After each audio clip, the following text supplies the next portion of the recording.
RTI Live News. Ask for right. నమస్తే RTI Live News కు స్వాగతం. సంగారెడ్డి జిల్లా కంకి మండల కేంద్రంలో ఆదివారం స్థానిక సుభాష్ చంద్రబోస్ విగ్రహం వద్ద అశేష జన సమూహంతో బీఆర్ఎస్ పార్టీ పార్లమెంట్ అభ్యర్థి గాలి అనిల్ కుమార్, మాజీ MLA Mahareddy Bhupal Reddy, Khed assembly incharge Bhikshapathi ఎన్నికల ప్రచారంలో భాగంగా రోడ్ షోలో పాల్గొన్నారు. ఈ సందర్భంగా వారు మాట్లాడుతూ కాంగ్రెస్ ప్రభుత్వం అన్ని అబద్ధపు మాటలు చెప్పి కాలయాపన చేస్తుందని అన్నారు. తట్కల్ను మండల కేంద్రంగా గెజిట్ నోటిఫికేషన్ ఇచ్చింది బీఆర్ఎస్ పార్టీ, అడ్డుకున్నది మాత్రం కాంగ్రెస్ పార్టీ. ప్రస్తుత ఎమ్మెల్యే పట్లోల సంజీవ్ రెడ్డి అని మాజీ ఎమ్మెల్యే మండిపడ్డారు. రానున్న పార్లమెంట్ ఎన్నికల్లో కాంగ్రెస్ పార్టీ నాయకులకు నిలదీసి తమ అమూల్యమైన ఓటు హక్కుతో బుద్ధి చెప్పాలని అన్నారు. కాంగ్రెస్ పార్టీ అభ్యర్థి సురేష్ షట్కార్ దమ్ముంటే నేను NH 161 హైవే రోడ్డును తెచ్చాను అని గొప్పలు చెప్పుకుంటున్న కాంగ్రెస్ పార్టీ ఎంపీ అభ్యర్థి తెచ్చినట్లు ఆధారాలను చూపించాలి. లేంచో ఎన్నికల బరిలో నుంచి తప్పుకోవాలని మాజీ ఎమ్మెల్యే కాంగ్రెస్ ఎంపీ అభ్యర్థికి సవాల్ చేశారు.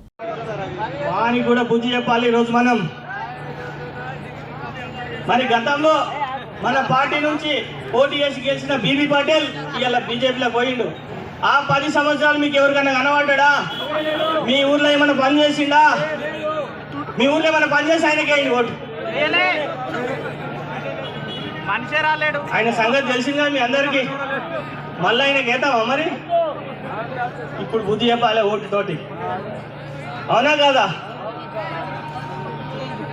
మరి ఇప్పుడు మళ్ళా మన ప్రభుత్వం అతి త్వరలోనే మన ప్రభుత్వం ఏర్పడుతుంది. మీరందరూ కూడా మన పార్లమెంట్ సీట్లు ఎక్కువ గెలిపించేటట్టు మరి నన్ను భారీ మెజారిటీతో గెలిపిస్తే నేను ఇంకొకటి కూడా చేస్తా. ఎందుకంటే మన స్థానికంగా నిమ్స్ వచ్చింది, మన స్థానికులకే ఉద్యోగాలు కావాలని చెప్పి నేను పోరాటం చేసి స్థానికులకే ఉద్యోగాలు ఇప్పిస్తా అని చెప్పి సందర్భంగా తెలియజేస్తా ఉన్నా. మన నిమ్స్లో ఉన్న ఇండస్ట్రీకి సంబంధించిన వాళ్ళ ట్రైనింగ్కి కావాలంటే ట్రైనింగ్ సెంటర్లు పెట్టి మన యువకులకు ట్రైనింగ్ ఇప్పించి ఆ కంపెనీలలో జాయిన్ అయ్యేటట్టు నేను ప్లాన్ చేస్తా అని చెప్పి సందర్భంగా తెలియజేస్తా ఉన్నా. ఇంకొకటి కూడా మరి అట్లా బాస్వాడ్ నుంచి జూకల్ నుంచి మనకు నారాయణగఢ్ మీదకి వెళ్ళి సంగారెడ్డి దగ్గర రైల్వే లైన్ గురించి ఇంతకుముందు సర్వే అయింది. మన ఎంపీ సరిగ్గా లేక సర్వేని ఫాలో చేయక రైల్వే లైన్ తీసుకురాలేదు ఇక్కడ దాకా. ఆ రైల్వే లైన్ నేను ఎమ్మటే గెలిచిన ఎమ్మటే రైల్వే లైన్ మీద నేను పోరాటం చేసి రైల్వే లైన్ తీసుకొస్తానని చెప్పి సందర్భంగా తెలియజేస్తా ఉన్నా. మరి ఆ రైల్వే లైన్ మనకు వస్తే ఏమొస్తుంది అని కాదు, ఇక్కడ ఇండస్ట్రీస్ వస్తాయి, రైల్వే లైన్ వస్తే యువకులకు ఉద్యోగాలు వస్తాయి, ఉపాధి పెరుగుతుంది, స్థానికులకు డెవలప్మెంట్ పెరుగుతుంది, ఎన్నో రకాలుగా మనం అభివృద్ధి కావచ్చు. ఈ నన్ను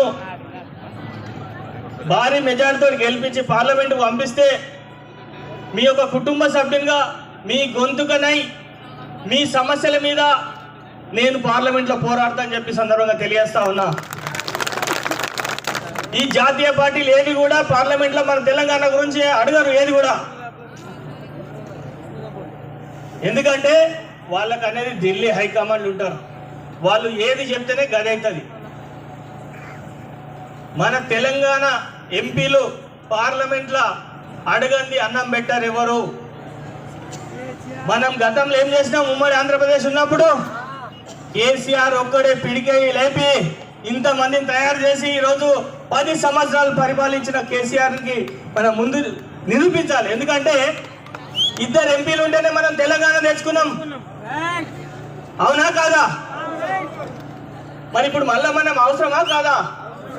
ఇప్పుడు మన ప్రభుత్వం లేనందుకు మనం ఎంపీలుగా ఉంటే మన హక్కుల మీద పోరాటం చేసి మనకు కావాల్సిన నిధులను మీద మనం తీసుకురావచ్చు అని చెప్పి సందర్భంగా తెలియజేస్తా ఉన్నా.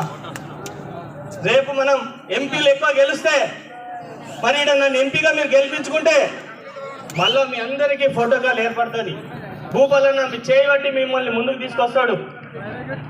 అట్లాగే రేపు లోకల్ బాడీ ఎలక్షన్స్ వస్తూ ఉన్నాయి. మళ్ళీ జూన్ 4 తారీఖు రిజల్ట్ కాగానే జూన్ మళ్ళీ ఎండింగ్ జూలై 1st వీక్లో మళ్ళీ ఎలక్షన్ కోడ్ వస్తుంది. మీకు ఏ హామీలు కూడా రావు ప్రభుత్వాల నుంచిగా. ఈ ఎలక్షన్ని మీ దృష్టిలో పెట్టుకొని మీరందరూ మీ ఊర్లల్లో ఎంపీటీసీ కావాలన్నా, సర్పంచ్ కావాలన్నా, వార్డు మెంబర్ కావాలన్నా, ఒక జెడ్పీటీసీ కావాలన్నా ఈ ఎలక్షన్ మీకు చాలా ఇంపార్టెంట్. ఎందుకంటే మీరు ఒక నెల ముందు 2 నెలల ముందు మీరు మీ గ్రామాలలో పని చేస్తున్నట్టు భూపాల్ రెడ్డి రిప్రజెంటేషన్ మేరకు తడకల్ మండలం మంజూరు చేశామని చెప్పేసి బీఆర్ఎస్ ప్రభుత్వం కేసీఆర్ గారు జీవో ఇష్యూ చేశారు. దాని మీద ఈ కాంగ్రెస్ నాయకుడు మన ఇదే సంజయ్ రెడ్డి ఆయన మనుషులతో ఆబ్జెక్షన్ ఇప్పిస్తే దాన్ని కూడా క్లియర్ చేసి పంపిస్తే ఎన్నికల కోడ్ వచ్చి నెంబడే ఇప్పుడు అది తెప్పించి తడకల్ మండలం ఆపిన ఆ కాంగ్రెస్ నాయకులకు తరిమి కొట్టాలని చెప్పేసి మీ చిరకాల కాంక్ష తడకల్ మండలం కావాలని 5-6 ఏళ్ళ నుంచి కొట్లాడుతున్నారు. వాళ్ళు కేవలం మండలాన్ని అడ్డు పెట్టుకొని రాజకీయం చేసి ఈరోజు వచ్చిన మండలాన్ని వాపసు పంపించిన కాంగ్రెస్ నాయకులకు తరిమి కొట్టాలని మీ అందరికీ విజ్ఞప్తి చేసి సెలవు తీసుకున్నాం.